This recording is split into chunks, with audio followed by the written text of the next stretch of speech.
What am I saying again? This is MPW, the podcast. With your host, Xylo Aria. Cool. A podcast about music production for the everyday musician, where we learn from experienced studio engineers and each other.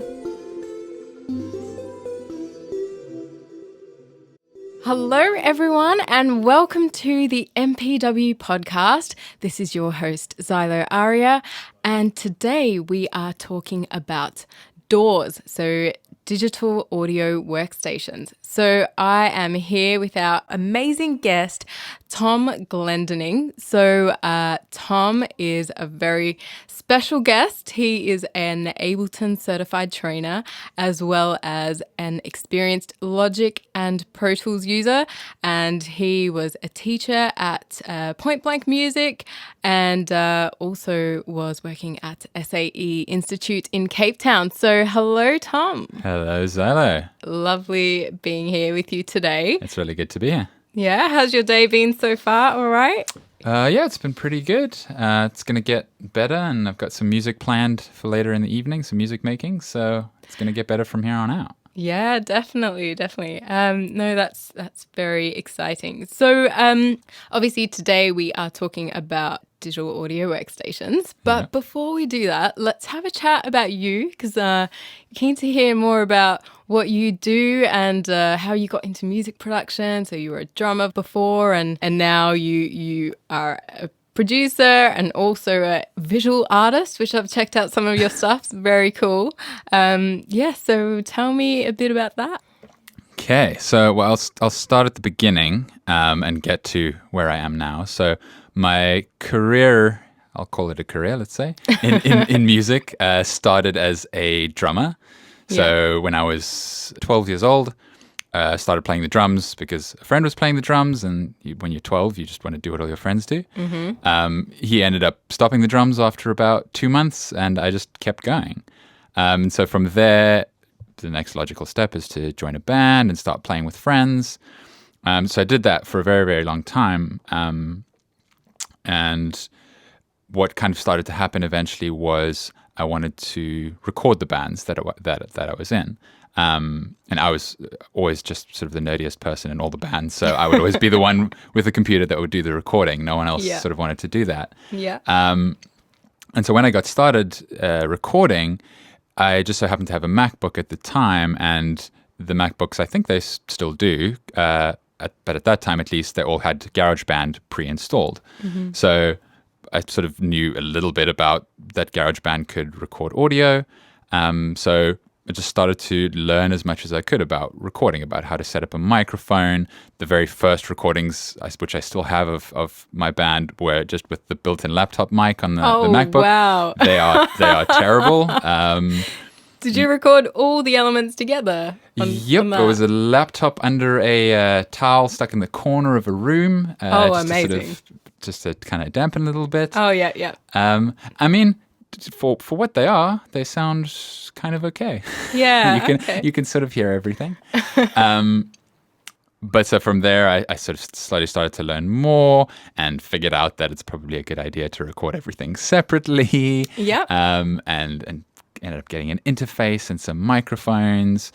And the next sort of logical step from working with GarageBand is to move to Logic, which is just basically GarageBand Pro, really. Yeah. So I upgraded to Logic, and with that came more effects and more different ways that I could record things. And I just gradually started to learn more and more about more studio production. So at this stage, I hadn't really dabbled in any kind of electronic production. And I'd always been a very sort of straight ahead kind of rock sort of dude. I wasn't really interested in electronic music. So I was very much at that stage just interested in studio recording. Mm-hmm. So at that point, I went off to study studio engineering, and I spent a year doing a course at SAE in Cape Town studying studio engineering. And that was where I sort of got my first introduction to Pro Tools as well, and working with Pro Tools because it's pretty common in various studios around the world. Mm-hmm. So I was using Logic to record, and I'd kind of gotten good with that, but then started to translate some of those skills across to Pro Tools.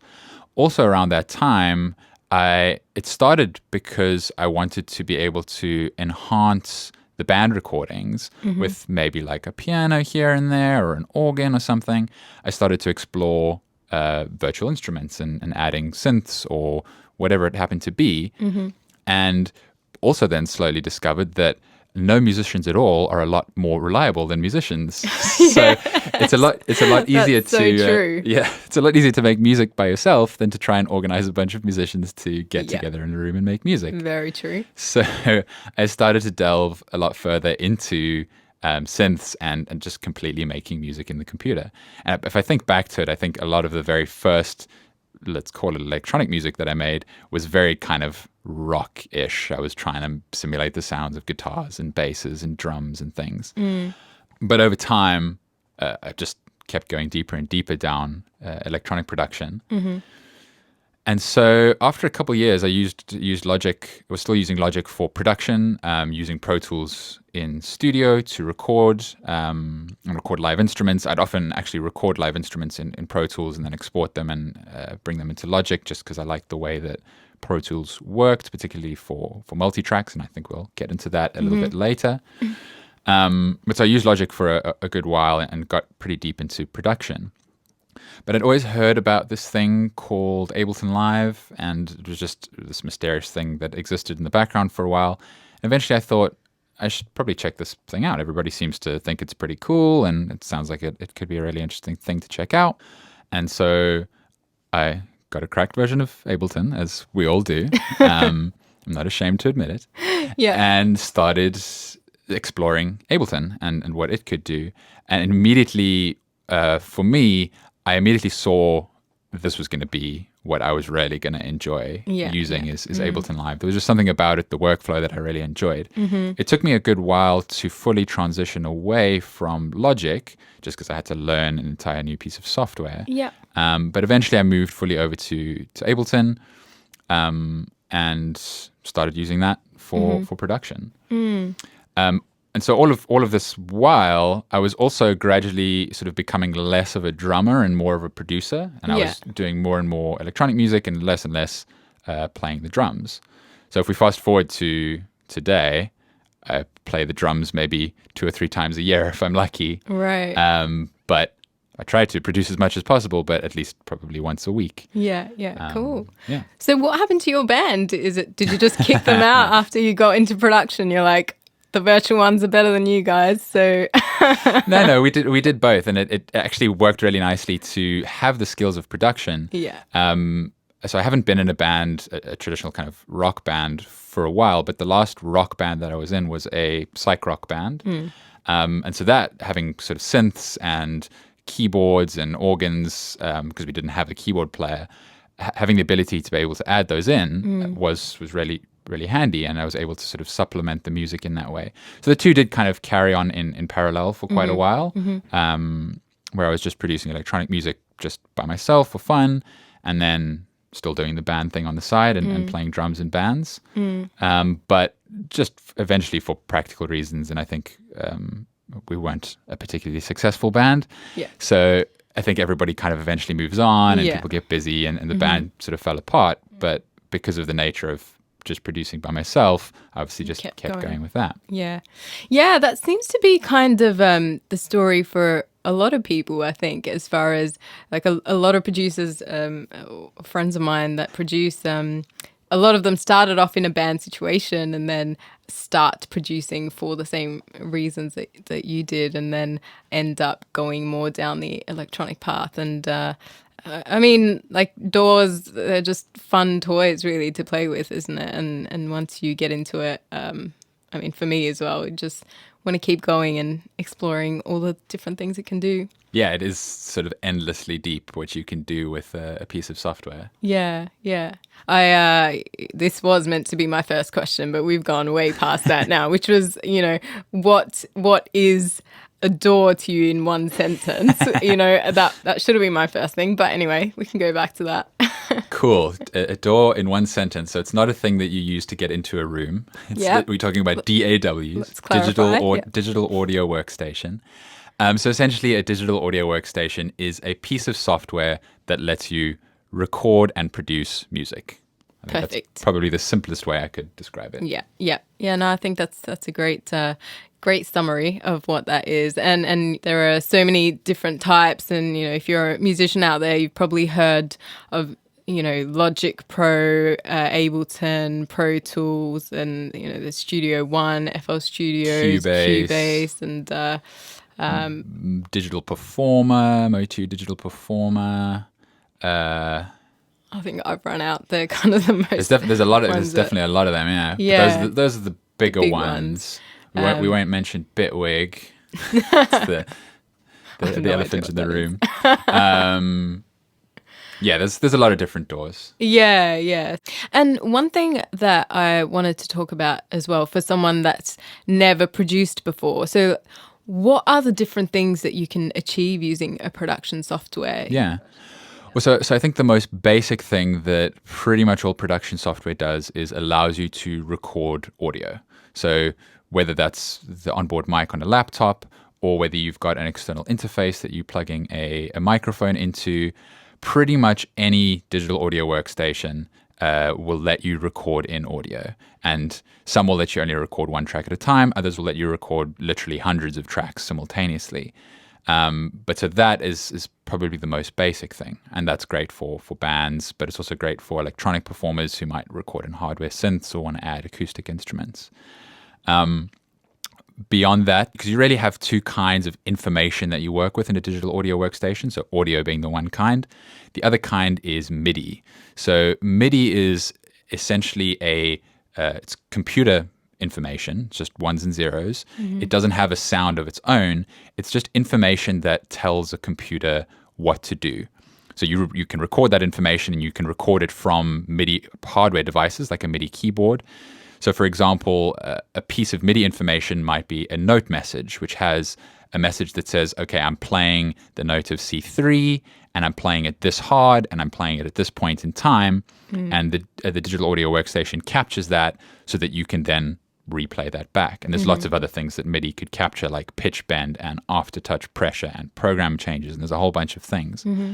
But the key thing with MIDI is that it doesn't have a sound of its own, which is a huge plus, because that means you can just record that information, but then completely change the sound. So you might play it with the sound of a piano and you capture the note information, but then you can change that sound to a guitar or a synth or a drum kit, as well as the fact that you can obviously edit that afterwards. Editing audio is a lot more difficult because you can't really, once you've got something down as audio, it's very difficult to completely change the sound of it. Even to change notes around is possible, but very difficult. But with MIDI, it's really easy to just go in and completely change the notes, change the performance, do things like quantizing, where you snap it to be on a particular grid, so it's in time. So MIDI is super, super flexible.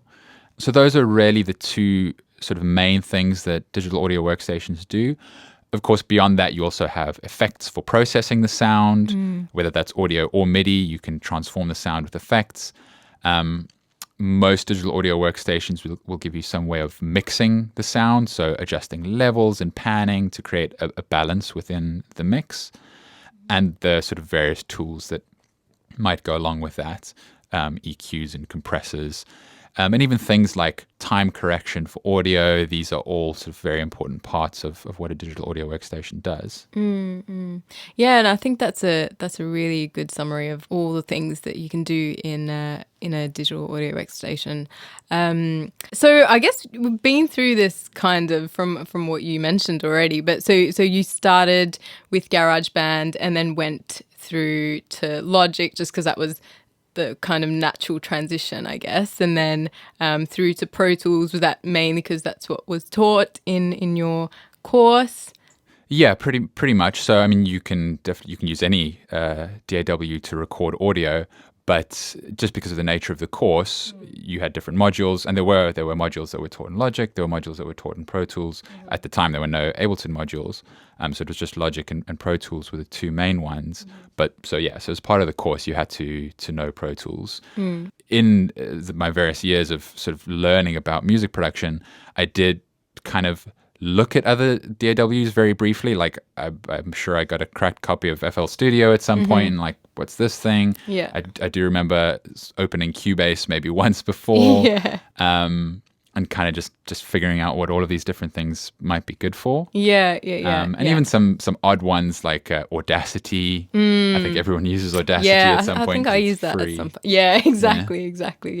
Yeah. So I actually started on FL Studio. So I also had a cracked copy from someone, and it was the first thing that I used. And yeah, when I first opened it, I was like, okay, I have no idea what I'm looking at. But then I don't know if you used it a little bit, like the drum roll where the sequencer that they use, and it's just like little light bulbs, and then you just click them, and it was kind of exciting. And I came up with some cool drum beats using that thing, actually. So I'm actually just remembering that GarageBand was not my first DAW. I think FL was probably actually my first DAW, because if I remember, like way before when I was a lot younger, I remember going around to a friend's house. Yeah. And it must have been that maybe FL Studio was like pre-installed it was like a demo version on a PC at the time. And I distinctly remember, because I remember the FL Studio drum layout. We had no idea what we were doing, but we were just like, this is so much fun. We're making some sounds. But I think that was just like a very one-off, like on a particular day kind of experience, and I didn't explore it much past then. But so technically FL Studio would have been my first DAW. Right. Yeah, I feel like so many people started off there. And then now they've kind of had a resurgence, isn't it? I feel like so many kind of dance producers and stuff are using FL Studios. Yeah, FL's very popular, and from what I've seen, I don't have too much experience with using it, so I don't know the intricacies of it that much. But what I've seen from the way that people do use it, it's a pretty powerful piece of software. I think it's interesting to talk about, and I'll maybe just deviate a little bit and talk more about DAWs generally. And FL Studio, I think, is an interesting case here, because for many years there was very much a stigma about FL Studio, and I'm very guilty of having that kind of bias about FL Studio. And I distinctly remember people saying, it's like it doesn't sound as good, or it's not really a professional piece of software. Like people don't use it for that. You have to use Pro Tools, you have to use Logic or whatever. I think a really important thing to bring up in a conversation about DAWs is really they're all pretty equal at the end of the day.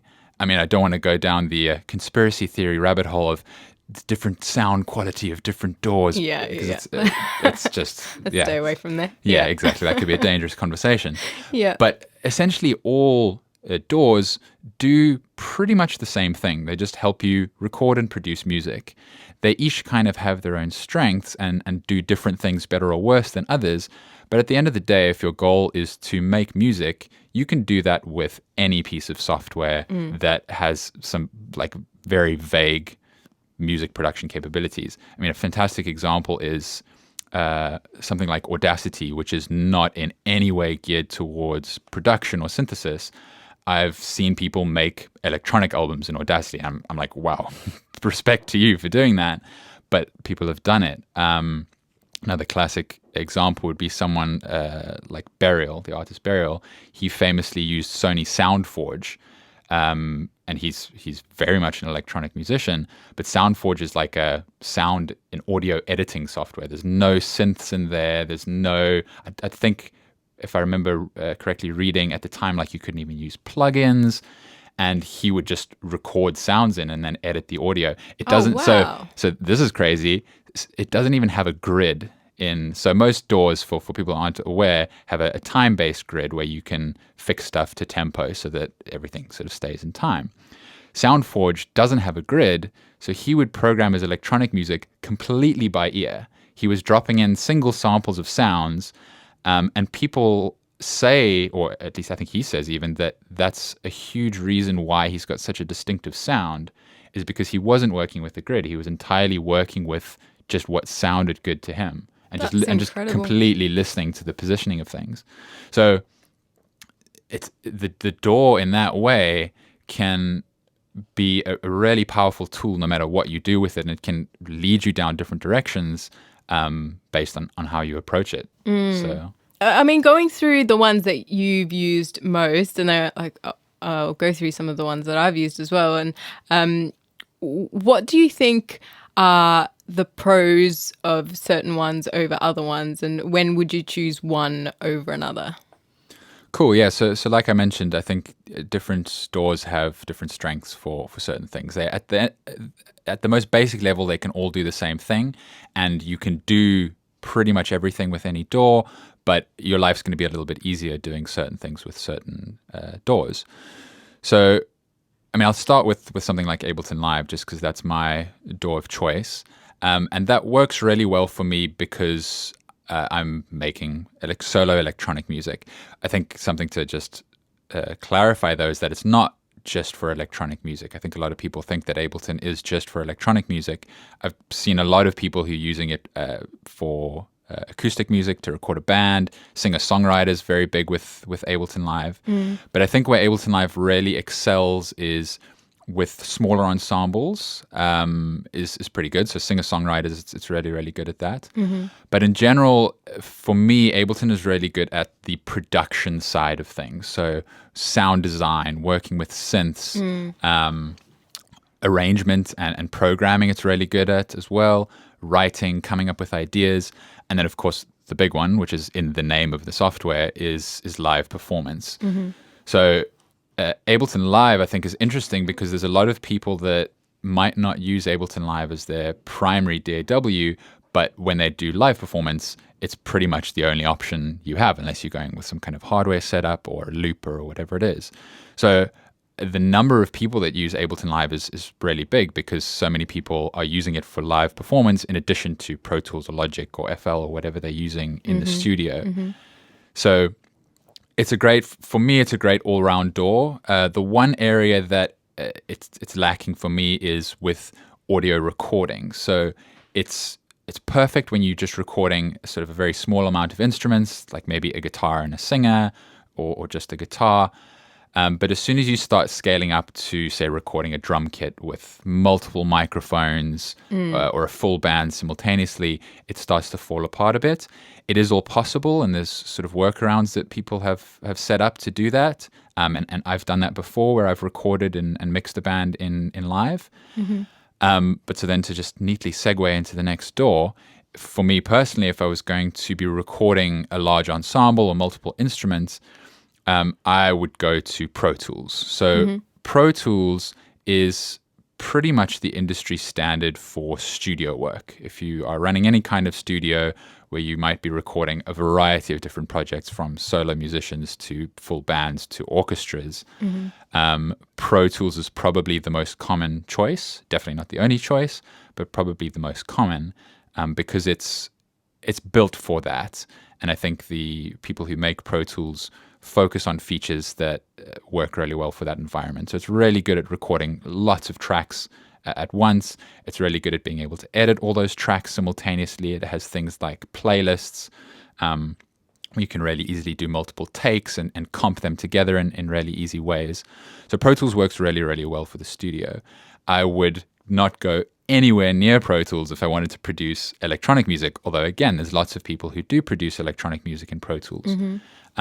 But in my experience, the sort of MIDI programming aspects of it, and maybe it's changed since I last was heavily using Pro Tools, but when I was using it last, the MIDI editing capabilities and programming, and there's not really any built-in synths, aren't that great. So I wouldn't really use Pro Tools for that kind of thing unless you were recording in like external hardware. Logic is kind of interesting because Logic sort of falls in between Ableton and Pro Tools for me. It's got some really fantastic features for producing electronic music, and it comes with a bunch of built-in synths and effects and Apple loops and sounds to work with. But it also has lots of really good recording features. Like you can do, I think it's called take folders in Logic. So you can easily record lots of tracks and edit them and do different takes. An interesting thing to mention as well that I don't really deal with very much, but a lot of people need to work with score or musical notation. That's something that Ableton Live isn't very good at. You can add that functionality with things like Max for Live, but Logic and Pro Tools are a lot better at that. Pro Tools, I think, does it via Sibelius. Okay. This kind of integration. Do you mean like a piece of music that's then being turned into notation? Is that what you mean? Or I'm not too sure. Yeah. Right. So Okay. because I think there's a lot of people in the music industry so for example, music for film or adverts, where you might write a film score and you need to then get that performed by an orchestra. I see. And you might have written that whole thing with virtual instruments and virtual strings, but you want to now get it recorded. Right. You've obviously got to spit out some kind of score from that. Yeah. Ableton is not so great at that, although it is possible. Logic is pretty decent at that, and then Pro Tools as well. I think you can integrate Sibelius, which is a dedicated scoring software, with that. I know, for example, Hans Zimmer, who's obviously a really big Love film Hans score Zimmer. person. So good. He famously uses Cubase, so I've got to assume that okay. Cubase probably is pretty good at that as well. Yeah. Whereas something like FL Studio, I don't think is going to be really good at scoring. Yeah. So FL Studio, seeing as I bring it up, that what I know of it is very much geared towards electronic performance. I don't think I've ever met anyone who's in a band and is using FL to record a band or to mix bands or that sort of thing. I'm sure there's probably people that are doing it, but that is very much more electronic production, it seems to me. And it's really good at that, and it's widely used by a lot of incredibly successful electronic musicians. Yeah. So, I mean, the only thing I've used outside of that really is Cubase, which I used for a while. And I still kind of use actually for vocal recording and that kind of stuff, which I think I kind of see some similarities between what you said about Logic to what I would say about Cubase, as far as, you know, when I record vocals, there are quite a few tracks and I need to edit those really easily. And I feel like it's very good at that. And also they have this function called Vario, which is really good for editing vocals and being really meticulous about it, which I really like in Cubase. So I'll often still record in Cubase and then transfer that into Ableton when I produce. But I was talking to someone about this, and I don't feel like I can really comment because I don't use Logic really. But they were saying, as far as workflow, they've found Ableton really good in production workflow compared to Logic. Yeah, I've definitely heard that from a lot of people particularly people who move from Logic to Ableton. They're like, oh, I just love the workflow in Ableton. So yeah, I think that's definitely something that holds true for that. And that kind of brings us to a question. That was actually a question from Alan Thompson from London, and something I want to talk about as well, which is if you're just starting out, you're going shopping for your digital audio workstation, you know, what things do you need to consider, and especially if you're using one of those functions more than the other that you mentioned? Cool. So I think it very much depends on what you're wanting to get out of it. So because there are so many different use cases. But so just to give a couple examples, let's say that you're a singer-songwriter and you want to be able to record what you're doing. That you kind of have a lot of options, because you could start with something like Audacity, which we mentioned briefly previously but didn't really talk much about, is a free piece of software. It only really can record audio, so it doesn't do the MIDI bit, but a lot of people start with that because it's free. And so you can record audio in there. I think you can record multiple tracks at once. So that's often... Does it have like time signature? There was something essential that I remember it didn't have, but I can't remember what it was. Yeah, I'm pretty sure it doesn't have a grid or time signature. You just sort of record audio. So it's pretty basic, but free is always a good place to start. People like free stuff. Definitely. And there's a number of different options out there that are free that are why I recommend checking those out first if you're just wanting to work with audio is it's a great way to just test the water, and you can start to learn about things like audio interfaces and microphones. And I mean, for me personally, because I started with GarageBand because it was free, I feel really lucky that that's the way that I started instead of diving in with something really complicated, because I was able to kind of build from that foundation of learning the basics of how audio works, how sound works, how an interface works, how a microphone works, and then add bits and pieces on top of that. Because I think that at the end of the day is the most fundamental part of working with audio. Whether you are creating electronic music entirely with MIDI, you still need to know how sound works and how to mix that sound and process that sound. Then maybe on a different end of the spectrum, maybe someone is wanting to get into electronic production. They want to make EDM music, let's say. Then there's a lot more options because you could look at Logic, you could look at Ableton Live, you could look at FL Studio. And really at the end of the day, you kind of can't go wrong as long as, you can go wrong by choosing Audacity if you want to make electronic music, although you could be the next Burial, who knows? Yeah. But as long as it's got sort of some basic MIDI functionality, they're all really great pieces of software. So I think what ends up happening with a lot of people is they just sort of happen onto a particular piece of software and then they get really comfortable with it and sort of stick with that. I think something that's important to bring up, though, is what I'm just gonna coin this term right now, is what I'm gonna call the meta DAW. Ooh. I've just coined a term. Very nice. I'm really hoping someone's going to quote that. So what I mean by that is DAWs are just a piece of software at the end of the day that you can use to record. But what's really interesting about certain DAWs is the community that goes along with those. And I think this has always been something that drew me to Ableton Live in particular, is the community aspect of it, that it goes beyond being just a DAW. So the example I often give is if you look at something like Logic. Logic is made by Apple, which, however we feel about Apple, they're not really the best at fostering a community among their users. Compare that to something like Ableton Live. Ableton, the company who makes Ableton Live, have things like user groups, which are gatherings of people who use Ableton Live to share information. They have a really strong online presence with blog content. I think probably Ableton Live, maybe just due to its popularity, but seems to have the most tutorial content available on YouTube and online. So for someone getting started with music production, Ableton could be a really good choice because there's so much community and content out there to learn from. And even as an experienced Ableton user, I learned from that community a lot. And it was something that I didn't have at all when I used Logic. And even Pro Tools, I think you do get like Pro Tools user groups, but the typical Pro Tools user is a lone studio engineer. So unless you're working in a studio with someone else, you're completely on your own. FL Studio, I think, has a fairly strong community as well, just because people who use FL are like pretty rabid FL fans, and there's a lot of tutorial content online as well. Yeah. So there's lots of other things to consider beyond just the capabilities of the DAW. So there's the term meta DAW. So for me, what I usually say to people when they come to me and they say, I want to start making music, there's really only two options for me is are you going to be focusing more on the audio side?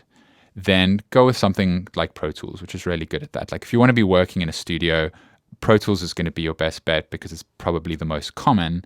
And so you're going to be able to interact with people in that world.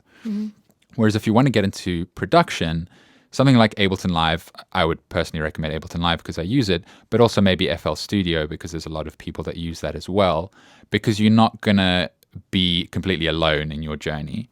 Whereas if you used something like, and I apologize to any Digital Performer users out there, I don't know much about Digital Performer, but I don't see much of a community out there. There's not as much content on YouTube, and so many people learn from online content these days that it might be a bit harder to really get to grips with all of that.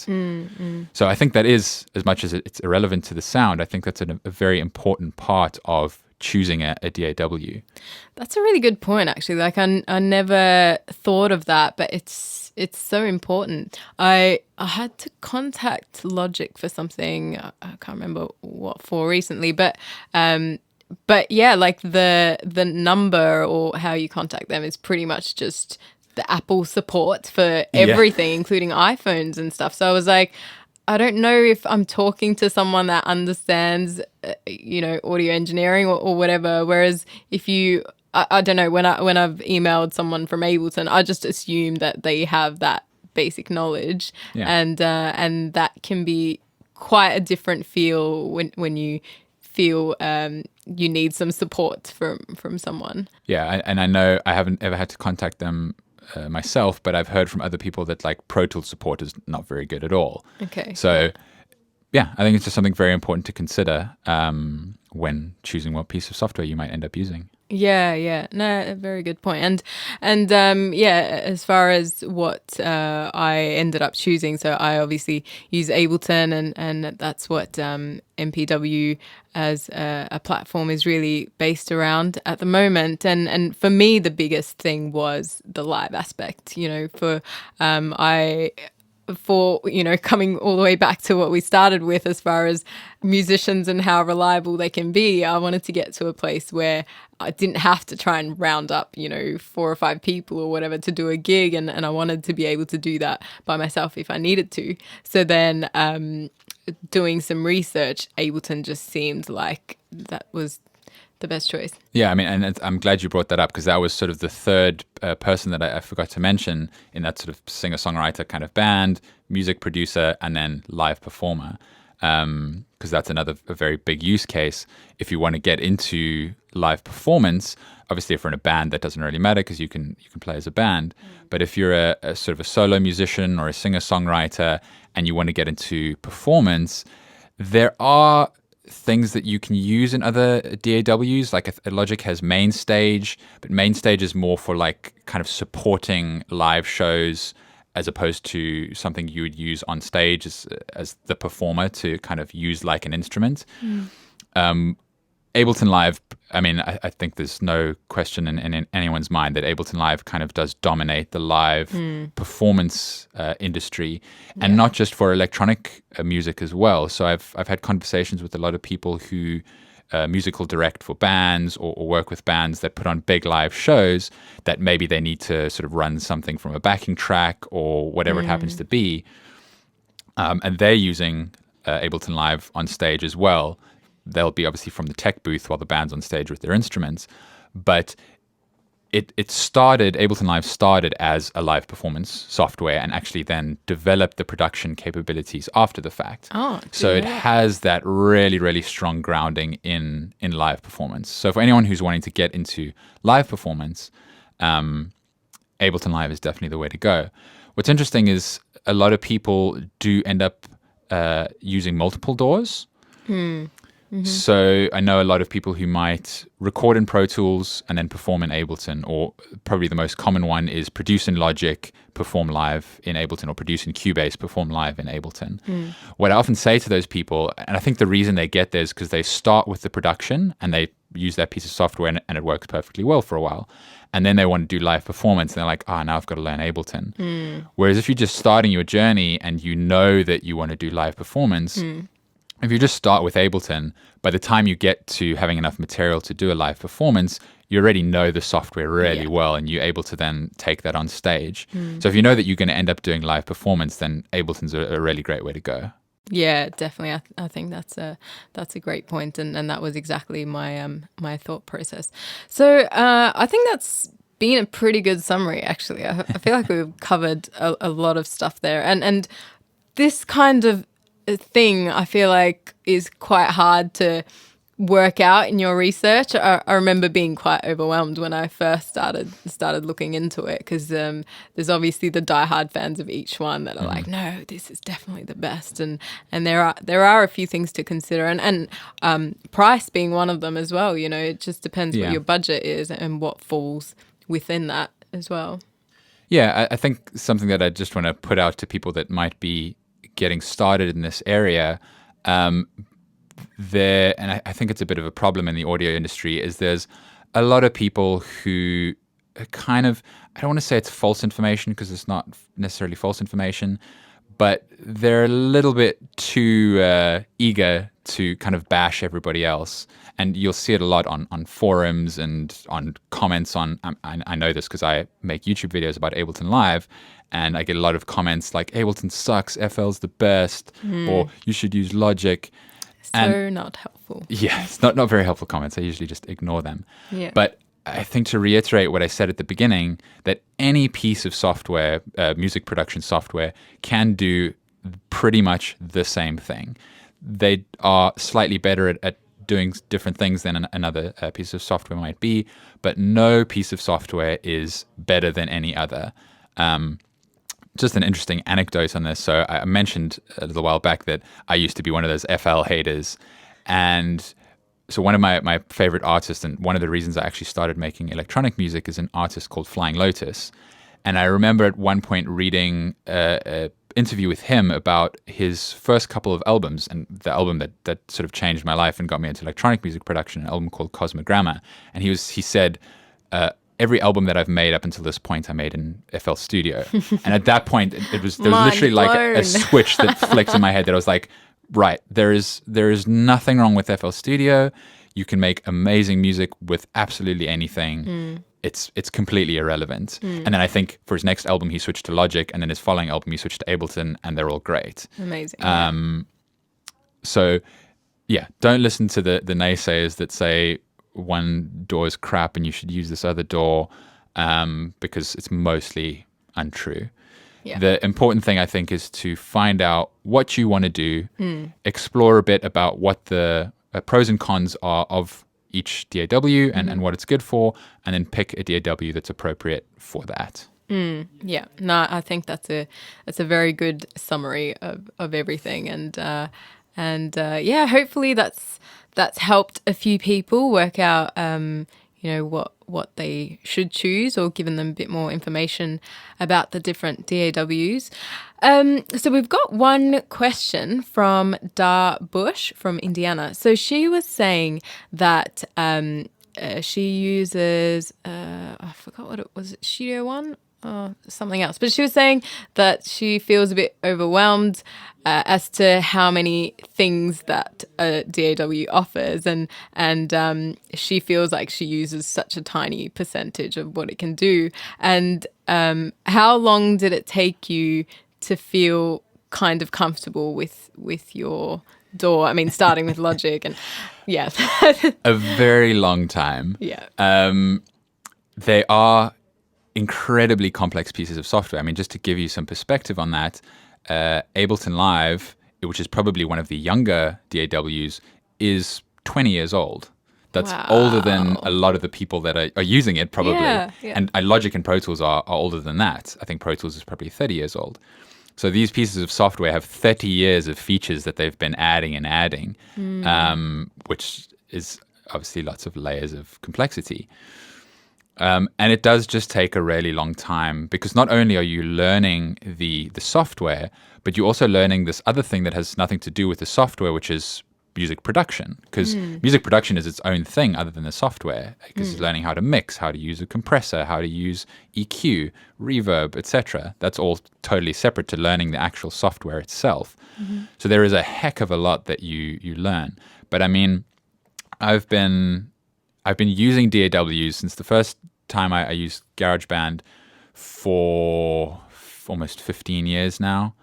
I know Ableton pretty well because I teach Ableton, and so I have to know it really well. But I know when I was using Logic, I felt pretty comfortable with Logic, but I'm pretty sure I was using 50% of what was available in Logic. And I think often you don't have to use everything that's available, because they do tend to have like very niche features. So for example, we mentioned like the scoring functionality in Logic. If you're not doing music for moving picture, then that's irrelevant. So you don't really need to know that. And there's lots of little things like that as well.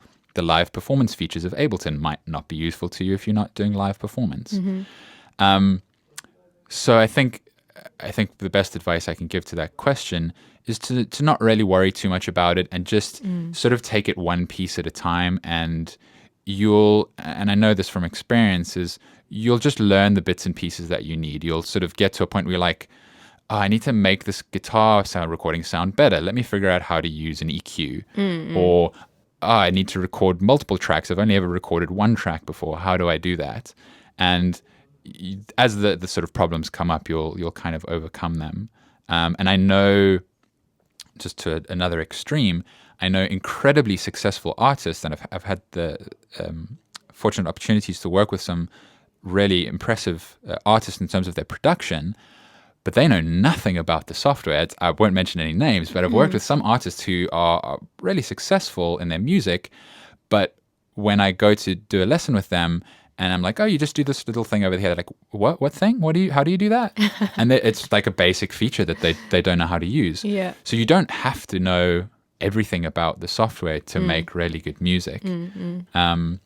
So I guess the short answer to it is don't worry about it, because you'll pick all that stuff up as you need it. Exactly. I think that is the best advice. And one thing we all do is compare with each other, on these things, and which really is not helpful for anyone, because everyone's different. Your setup is different. What you want to achieve with the software is different. So what you're doing compared to another producer, it's a completely different thing. So don't feel bad about it, and just take your time, and you will get there eventually.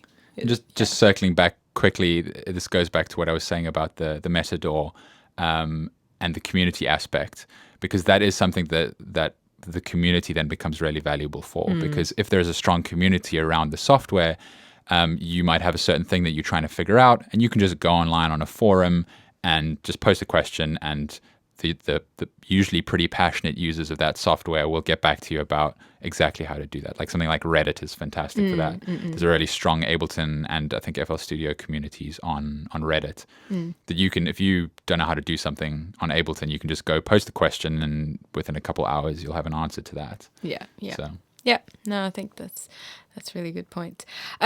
Cool. So I think we've covered pretty much everything we wanted to talk about. So we'll leave it there. But thank you so much, Tom. That was really lovely. And thank you so much really for having me. Chat. Yeah, no problem at all. And we'll see you all in the next episode. And have a great day, Tom. Thank you very much. You too. And everybody out there, make some great music. Yeah, exactly.